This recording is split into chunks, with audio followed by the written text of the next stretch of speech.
Hai, Stovi senang sekali bisa menyapa kalian. Kali ini aku mau ceritain film Tokyo Ghoul tahun 2017 bergenre action. Film ini menceritakan tentang seorang tokoh bernama Kaneki. Dia merupakan ghoul setengah manusia yang sebelumnya akan dimakan oleh Riz. Sebelumnya Mimin jelaskan ghoul merupakan makhluk kanibal yang senang memangsa manusia. Setiap ghoul memiliki kagune sebagai organ yang muncul dari tubuhnya sebagai armor ataupun senjata. Cerita lebih lanjut bisa kalian simak di sini. Langsung saja ke alur ceritanya.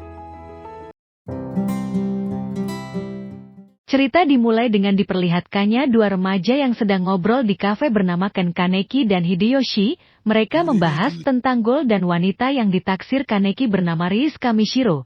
Kaneki merupakan remaja kutu buku dan introvert. Kemudian saat Kaneki mengetahui Riz datang ke kafe, Kaneki pun menjatuhkan buku yang dibacanya tepat di hadapan Riz. Riz pun lantas mengambil buku tersebut, dan ternyata mereka berdua menyukai penulis buku yang sama. Selanjutnya mereka pun janjian kencan. Saat berkencan mereka cukup nyambung dan sefrekuensi, karena hobinya sama. Malam tiba, dan mereka pun pulang bersama. Mereka berjalan sambil sedikit berbincang-bincang. Tapi tiba-tiba Riz menghentikan langkahnya, dan memeluk Kaneki dan menyatakan perasaannya. Akan tetapi Riz malah menggigit bahu Kaneki. Kaneki hanya bisa pasrah dan lemes kayak sawi. Jadi ternyata Riz ini merupakan seorang ghoul veteran yang sedang mencari mangsa. Dia sengaja mendekati Kaneki untuk dimakan karena rasanya seperti sate kelatak. Loh salah. Kaneki pun mencoba melarikan diri dengan merangkak untuk mencari pertolongan. Tetapi Riz tidak tinggal diam. Ia mencucuk-cucuk Kaneki dengan kagune layaknya akan dijadikan sate beneran. Tapi beruntungnya sebuah bangunan tiba-tiba rubuh dan menimpa Riz.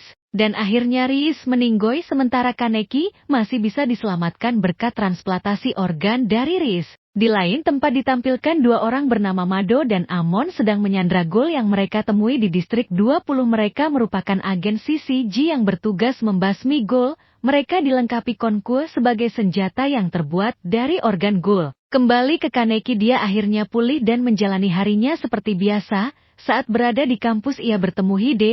Hide pun mengajak makan Kaneki di warteg. Saat Kaneki mencoba mengunyah makanan, ia merasa mual dan memuntahkan makanannya. Setelah sampai di rumah, Kaneki yang masih lapar mencoba memakan makanan dari dalam kulkasnya. Tetapi sama saja dia muntah dengan makanan itu. Dia melihat berita di TV, terdapat info bahwa seorang ghoul tidak bisa memakan makanan manusia. Kaneki pun bingung dan mencoba membasuh wajahnya di wastafel dan menatap wajahnya di cermin. Ia pun melihat sebelah matanya memperlihatkan mata ghoul. Ia pun menyadari bahwa organ hasil transplantasinya dari seorang ghoul. Kaneki pun hanya bisa tegar dan menghadapi dirinya sekarang adalah seghoul alias manusia setengah ghoul. Ia pun lantas mencoba keluar rumah dan berjalan-jalan. Ia melihat manusia-manusia di sekeliling dan rasa lapar muncul di diri Kaneki. Kaneki pun tiba-tiba mencium bau lezat dan kemudian mencari bau tersebut, dan saat ditelusuri ternyata ia melihat seorang ghoul yang sedang memakan manusia di lorong gelap. Kaneki pun terkejut dan takut ghoul itu menawarkan daging ke Kaneki. Tiba-tiba ghoul itu dihantam oleh ghoul lain yang bernama Nishio. Nishio merupakan akamsi distrik 20 yang merupakan daerah kekuasaannya. Nishio pun mencoba menyerang Kaneki, akan tetapi Kaneki ditolong oleh gadis ghoul bernama Toka. Ia merupakan pelayan kafe antriku yang biasa didatangi ghoul. Toka pun berhasil mengalahkan Nishio dan membuatnya cabut.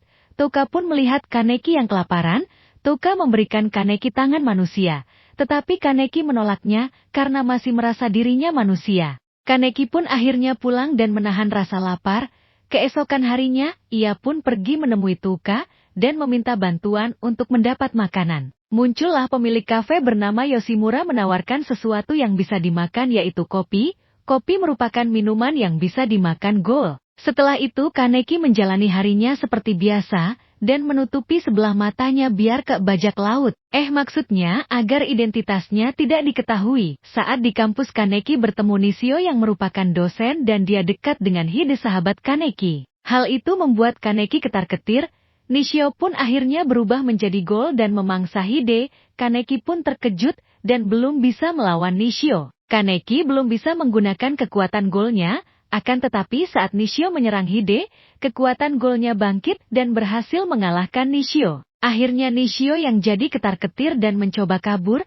Akan tetapi Kaneki yang belum bisa mengendalikan diri, dia terus menyerang Nishio. Kaneki pun mengendalikan diri, agar tidak memakan Hide dan membawanya ke rumah sakit. Kaneki kemudian ke kafe Anteiku dan merenung. Ia pun dihampiri Yoshimura dan curhat kepadanya. Yoshimura pun bilang kalau Kaneki beruntung karena menjadi segol atau manusia setengah gol. Yoshimura juga mengatakan bahwa semua pelanggan dan pelayan di kafe Anteiku adalah gol. Akhirnya Kaneki mencoba bekerja di kafe Anteiku. Ia ingin menjalani kehidupan di samping gol dan manusia. Kemudian Kaneki disuruh untuk mencari makanan bersama seorang pelayan bernama Yomo. Mereka mencari mayat manusia yang bunuh diri di sekitar tebing. Kemudian esok harinya ada kabar mengejutkan bahwa agen CCG sudah berada di distrik 20 yang merupakan Shimado dan Amon. Mereka banyak menghabisi gol di distrik 20 tersebut. Mereka mengincar dua target operasi yang merupakan ibu dan anak perempuannya, yaitu Ryoko dan anaknya bernama Hinami yang sebelumnya mampir ke kafe dan menemui Yoshimura untuk mendapat perlindungan. Mereka tinggal di Chef Anteiku dan cukup akrab dengan pelayan di kafe tersebut. Kaneki sering mengajari membaca Hinami. Skene berpindah Ryoko dan Hinami berhasil dijebak oleh Mado. Rencana sebenarnya Mado and the Gang ternyata mencari keberadaan Jason dan Riz. Karena terpojok Ryoko menghadapi Mado dan menyuruh Hinami untuk kabur ke tempat yang aman.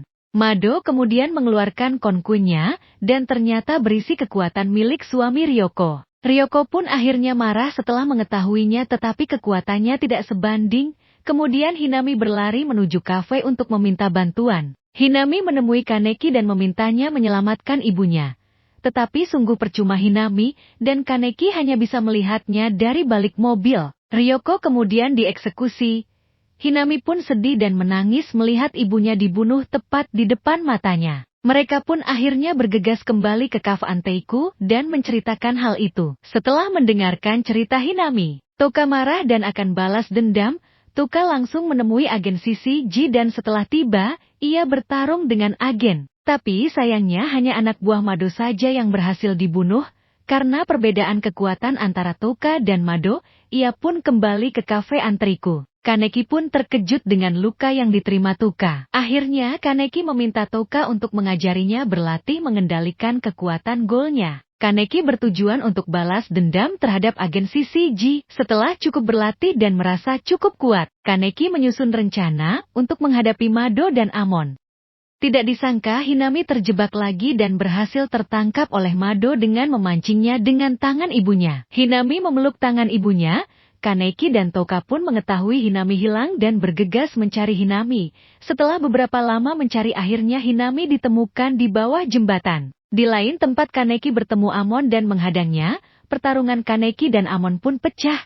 Kaneki dengan kekuatan Kagune yang telah diasah dengan konkui spesial milik Amon. Tetapi Kaneki kewalahan dengan senjata Amon dan hampir menyerah. Akan tetapi jiwa Riz dalam diri Kaneki bangkit. Bagai Naruto yang dirasuki Kyuubi, Kaneki pun mengamuk dan memperoleh kekuatan yang luar biasa. Kaneki menggigit bahu Amon dan membuatnya semakin kuat.